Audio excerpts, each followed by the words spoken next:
आज का हमारा प्रॉब्लम एपी से है और अगेन ये एक लॉन्ग लॉन्ग प्रोसेस प्रॉब्लम है। इसमें आपको फुल मार्क्स तभी मिलेंगे जब आप पूरे स्टेप्स क्लियर लिखेंगे। ठीक है, सबसे ये इजी क्वेश्चंस की कैटेगरी में आता है। मेरे अकॉर्डिंग ये काफी इजी है, स्ट्रेट फॉरवर्ड क्वेश्चन है, सिर्फ आपको कैलकुलेशंस पे ध्यान रखना है। सबसे पहले देखो, if the sum of first 7 terms of AP is 49, ठीक है, and first 17 terms is 289, then find the sum of first 10 terms. सबसे पहले एपी की बात है। एपी अगर हमारे पास हो first term and common difference, तो हम सम ऑफ एन टर्म्स दे सकते हैं। तो सबसे पहले आपका काम यह है कि एपी सपोज कर लो, let the AP with first term A and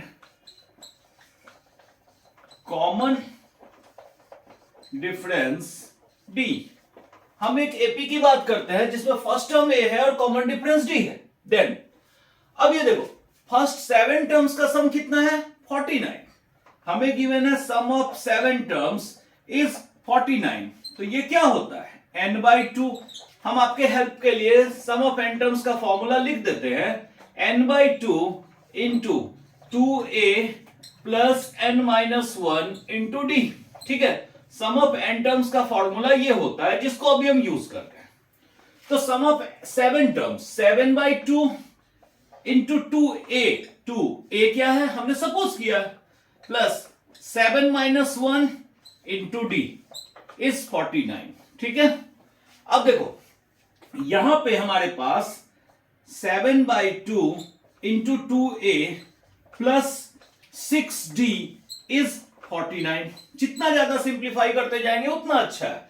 7 जा 49। हम एक चीज और देख रहे हैं, 2 यहां से कॉमन है, 2 कॉमन लिया तो हमारे पास आ गया a प्लस 3d, और ऑलरेडी बाहर 2 है, इक्वल्स टू 7। 2 से 2 कैंसिल, तो हमारा एक इक्वेशन आ गया a plus 3d equals to 7। First condition से हमारा फर्स्ट इक्वेशन आ गया।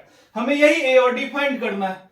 जब 2 अननोन होते हैं तो 2 इक्वेशन चाहिए होते हैं। तो सेकेंड इक्वेशन के लिए इन्होंने ये भी तो दे रखा है कि 17 टर्म्स जो है उनका सम 289 है।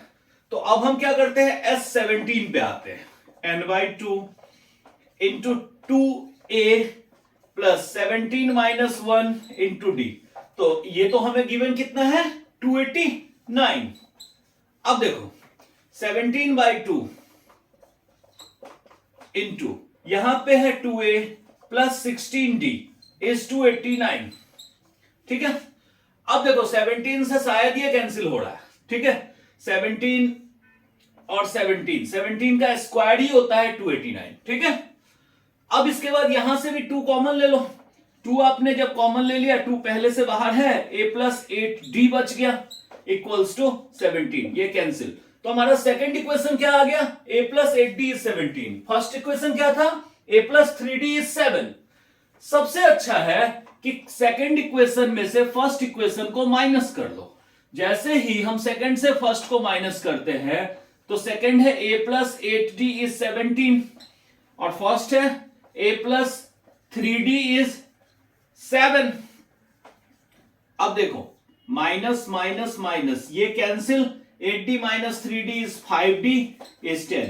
तो हमारे पास आ गया d is 10/5 which is d is 2। ठीक है, अब जब हमारे पास d आ गया तो अब हमारा टारगेट है सिर्फ a फाइंड आउट करना। तो हम ऐसा करते हैं, a फाइंड आउट करने के लिए दोनों इक्वेशंस में से कोई भी एक इक्वेशन यूज कर लेते हैं। तो हम फ्रॉम फर्स्ट इक्वेशन हमारे पास क्या था, a plus 3d is 7, a plus 3d की value 2 is 7, a equals to 7 minus 6 which is 1। तो अब हमारे पास a भी 1 है एंड d भी 2 है। तो हमें जो फाइंड करना है sum of n terms, n/2 into 2a plus n-1 into D. तो ये आ गया n/2, 2 प्लस 2n माइनस 2, 2 से 2 कैंसिल। तो हमारे पास क्या बच रहा है, यहां पे देखो आप Sn, ये 2 भी 2 से कैंसिल हो जाएगा। हमारे पास बच रहा है Sn is equals to 2n into n/2। तो Sn equals to n square, that is the final some.